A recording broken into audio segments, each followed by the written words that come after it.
The United Nations will commemorate its 75th Universal Declaration of Human Rights anniversary on December 10th, 2023.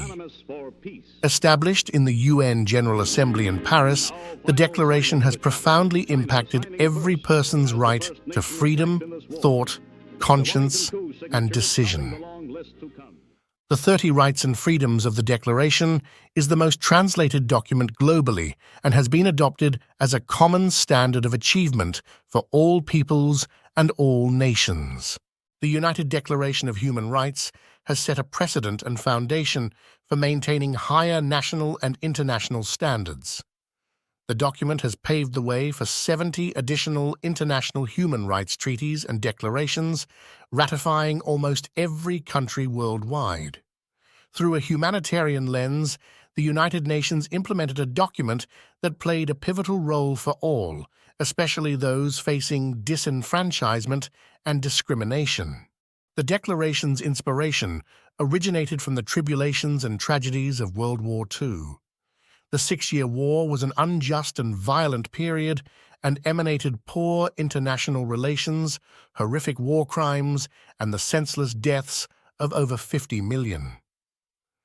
The severe lack of fundamental human rights garnered serious concerns from politicians, leading them to demand an international organization and legislation to protect civilians.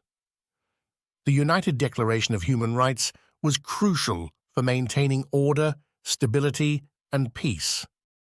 The creation of the United Declaration of Human Rights involved President Franklin Delano Roosevelt's wife, Eleanor Roosevelt.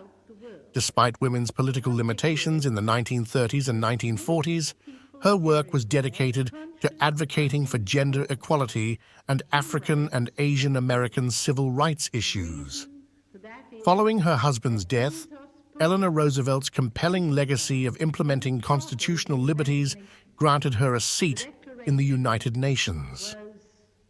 Although all did not agree with her political opinions, Eleanor Roosevelt held the critical title of chairperson in the drafting committee.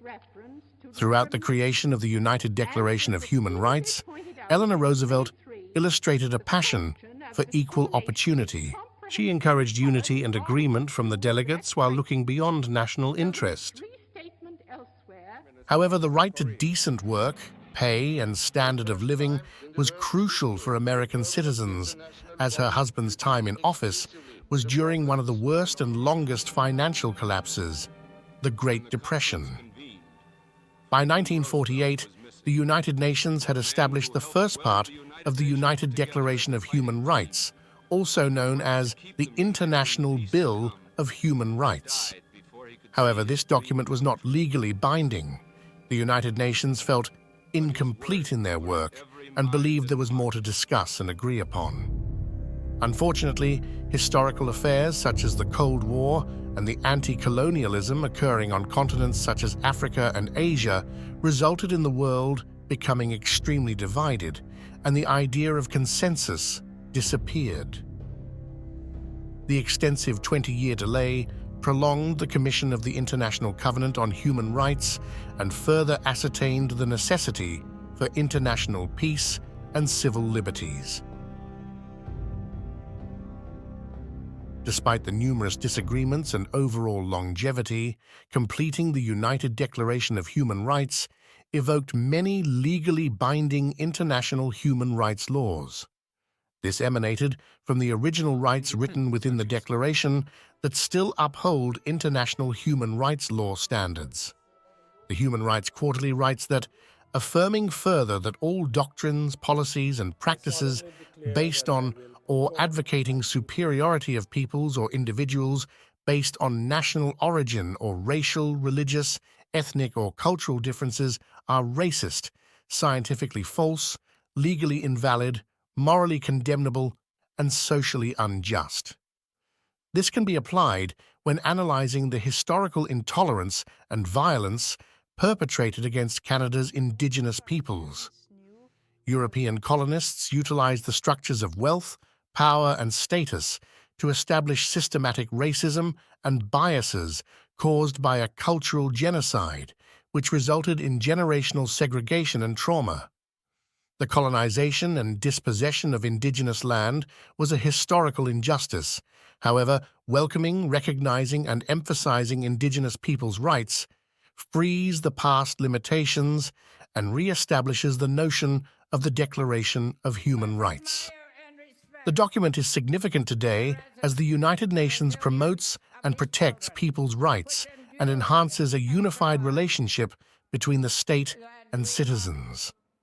The principles of justice, democracy, respect for human rights, equality, non-discrimination, good governance, and good faith apply to all the global crises happening in the present day. In recent years, the dignity and equality of human rights have been at risk because of the global impacts of the pandemic, poverty, climate change, and political discriminatory catastrophes. The United Nations Secretary-General Antonio Guterres stated, "The Universal Declaration shows the way to common values and approaches that can help resolve tensions and create the security and stability our world craves." However, many ask how this can be done. According to the United Nations, youth engagement in human rights activism is a vital component of the initiative. Within the last decade, protests for human rights have been heightened and a driving force for powerful social movements.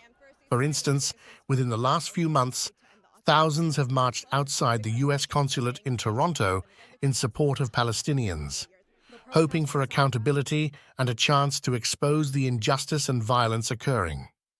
Author Katherine Stadnyk illustrates the United Declaration of Human Rights commemorative activity and how it retains a continuing priority 7 decades following its adoption. The Universal Declaration of Human Rights is one of the most prominent historical documents. Throughout the last few centuries, there have been innumerable heavily recorded genocides, wars, and inequities. Humanitarian crises primarily stem from opposing ethnicity, theology, and cultural background. These biases against civilians and nations can be seen today when analyzing international crises. Those who are discriminated against or faced with tribulations count on social constructs and advocates that uphold the notion of the Universal Declaration of Human Rights. Furthermore, when assessing the ongoing issues in nations such as Ukraine and Palestine, the Universal Declaration of Human Rights confirms the lack of fundamental human rights. Fortunately, the United Nations has more access to promote these dictatorial circumstances, calling for immediate assistance and protection. Similar to the women's suffrage movement and civil rights activism, protesting for human rights and civil liberties has recently been popular among many young groups. Key figures in the Declaration, such as Eleanor Roosevelt, paved the way for groundbreaking fights towards equality. The empowerment of the public demonstration voices garners the attention of politicians and legislators. The 75th anniversary of the Universal Declaration of Human Rights shall serve as a remembrance to those who have suffered and continue maintaining every person's right to freedom, thought, conscience, and decision.